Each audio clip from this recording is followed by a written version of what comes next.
K U Janeesh Kumar, താങ്കൾ പറയുന്നതിൻ്റെ ആ ദൃശ്യങ്ങൾ ഇപ്പോൾ മാധ്യമങ്ങളിലൂടെ പ്രചരിക്കുന്നുണ്ട്, പൊതുജനങ്ങളും കാണുന്നുണ്ട്. ഒരു പൊതുപ്രവർത്തകൻ എന്നുള്ള നിലയിൽ, സാമാജികൻ എന്നുള്ള നിലയിൽ അത് വഴിവിട്ട വാക്കുകളായി പോയില്ലേ?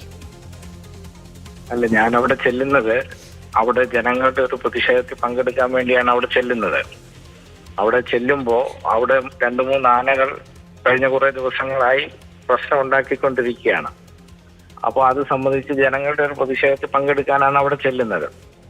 അവിടെ ചെല്ലുമ്പോഴാണ് കുറെ ആളുകളെ വനം വകുപ്പ് ഇങ്ങനെ പിടിച്ചുകൊണ്ടുപോയി എന്നറിയുന്നത്. ഉടൻ തന്നെ അവിടെ ബന്ധപ്പെട്ടു. അവർ ഫോൺ അറ്റൻഡ് ചെയ്തില്ല, തൊട്ടടുത്തായിരുന്നു.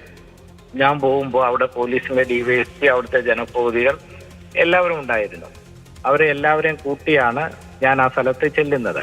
ചെന്ന് കഴിഞ്ഞപ്പോൾ അവര് നിയമവിരുദ്ധമായിട്ടാണ് ഈ ആളിനെ കസ്റ്റഡിയിൽ എടുത്തിരിക്കുന്നത്. അയാളൊരു പാവം പിടിച്ച കൂലിപ്പണിക്കാരനാണ്. അപ്പോൾ അയാൾക്ക് ഇതിനകത്ത് ഒരു റോളുമുള്ള മനുഷ്യനല്ല. അത് അവർ തന്നെ പറയുന്നുണ്ട്, ഒരു റോളും അയക്കില്ല. അയാളെ അഥവാ ഇനിയും കേസ് അന്വേഷണത്തിന്റെ ഭാഗമായി വെളുപ്പിക്കുകയാണെങ്കിൽ നമുക്ക് നോട്ടീസ് കൊടുത്ത് വെളുപ്പിക്കുന്നതിനും ഒരു തടസ്സവുമില്ല. ഇനി അയാൾ പ്രതിയാണെങ്കിൽ അയാളെ അറസ്റ്റ് ചെയ്യുന്നതിനും തടസ്സമില്ല. പക്ഷെ അയാൾ അവിടെ ഒരു ഭീകര അന്തരീക്ഷം സൃഷ്ടിക്കുക. അതിനു മുമ്പ് 7 പേരെ ഒന്നിച്ച് പോയി പിടിച്ചുകൊണ്ട് വന്നു.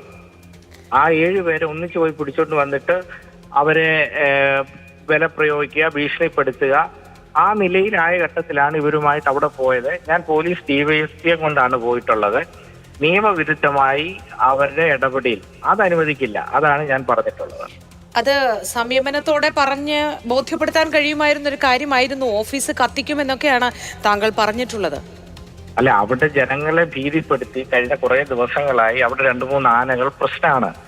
അവിടെ ജനങ്ങളെ ഭീതിപ്പെടുത്തി അവിടെ ഒരു വീട്ടിൽ ആളുകൾ കിടക്കാൻ കഴിയില്ല സാഹചര്യം വന്നാൽ എന്ത് ചെയ്യും? ശരിയാണ്. പക്ഷേ ഈ സാഹചര്യത്തിൽ അയാളെ കൊണ്ടുവന്നത് ഒരു ആന ചെരിഞ്ഞതുമായി ബന്ധപ്പെട്ടാണ് എന്നാണ് നമുക്ക് മനസ്സിലാക്കാൻ കഴിയുന്നത്. ആന ചെരിഞ്ഞതുമായി ബന്ധപ്പെട്ടുകൊണ്ട് അയാൾ പ്രതിയാണെ അറസ്റ്റ് ചെയ്തു, പ്രതികളെയും അറസ്റ്റ് ചെയ്തു. നമുക്കൊരു തടസ്സവും ഇല്ല. സൗമ്യമായി പറഞ്ഞു മനസ്സിലാക്കാൻ ശ്രമിച്ചിരുന്നു ഉദ്യോഗസ്ഥരോട്? അതെ, അത് ഞാൻ കുറെ സമയമായില്ല അവരുമായി സംസാരിക്കുന്നു, കുറെ സമയം സംസാരിക്കുന്നു. പക്ഷെ അവര് വേറൊരു സ്റ്റൈലിലായിരുന്നു അവരുടെ പെരുമാറ്റവും ഇടപെടലുമെല്ലാം. ആ ഘട്ടത്തിലാണ് അങ്ങനെ പ്രതികരിക്കേണ്ടി വന്നത്. സംഭാഷണത്തിൽ ഇടയ്ക്ക് നക്സൽ ആക്രമണം ഇനിയും ഉണ്ടാകും എന്ന ഒരു പരാമർശവും ഒക്കെ ഉണ്ടായിട്ടുണ്ട്. അതുമായി ബന്ധപ്പെട്ട് അവിടെ ജനങ്ങൾ വലിയ നിലയിൽ ഒരു വല്ലാത്ത മാനസികാവസ്ഥയിലാണ്. അപ്പോ അതിന്റെ കൂടെ വനം വകുപ്പിന് വന്യജീവികളുടെ അക്രമവുമായി ബന്ധപ്പെട്ടുകൊണ്ട് ജനങ്ങൾ വല്ലാത്തൊരു മാനസികാവസ്ഥയിലാണ്.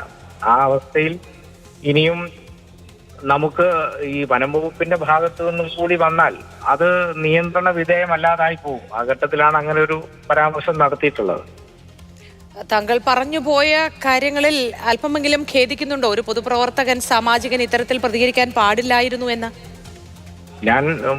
ഞാൻ ഇടപെട്ട ഒരു ഇഷ്യൂ ഉണ്ടല്ലോ, ആ ഇഷ്യൂവിന്റെ ഒരു പശ്ചാത്തലത്തിലാണ് ചില പരാമർശങ്ങൾ അവിടെ നടത്തേണ്ടി വന്നിട്ടുള്ളത്. താങ്കൾ അതിൽ ഖേദിക്കുന്നുണ്ടോ ഇല്ലയോ എന്നതാണ് ഞാൻ ചോദിച്ചത്. അല്ല, ഞാൻ ആ വിഷ്വൽ കണ്ടില്ല. എന്താ നോക്കിയെങ്കിൽ മാത്രമേ എനിക്കത് മനസ്സിലാക്കി പറയാൻ വേണ്ടി. ആ ദൃശ്യങ്ങളിൽ വളരെ വ്യക്തമായി താങ്കൾ പറയുന്നുണ്ട്, ഇത്തരത്തിൽ ഒരുപാട് തവണ പറഞ്ഞു, എത്രയെന്ന് വെച്ചാണ് സഹിക്കുന്നത്, ഇനി ഓഫീസ് കത്തിക്കുമെന്ന് പറയുന്നുണ്ട്, ഒപ്പം ഇനി നക്സൽ ആക്രമണം വരും എന്നുമൊക്കെ പറയുന്നുണ്ട്. ഈ പൊതുജനങ്ങൾ വൈകാരികമായി പെരുമാറിയാലും അതിലിടപെട്ട് അവരെ സംയമനപൂർവ്വം ശാന്തരാക്കാനുള്ള ഉത്തരവാദിത്വം കൂടി ഒരു പൊതുപ്രവർത്തകനുള്ളതല്ലേ?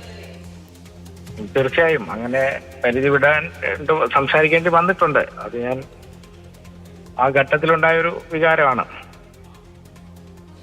ശരി, വളരെ നന്ദി പ്രതികരിച്ചതിന്. MLA കെ യു ജനീഷ് കുമാറാണ് പ്രതികരിച്ചത് മാതൃഭൂമി ന്യൂസിനോട്. ആ സന്ദർഭത്തിൽ അങ്ങനെ സംസാരിക്കേണ്ടി വന്നു എന്നാണ് അദ്ദേഹം പറയുന്നത്.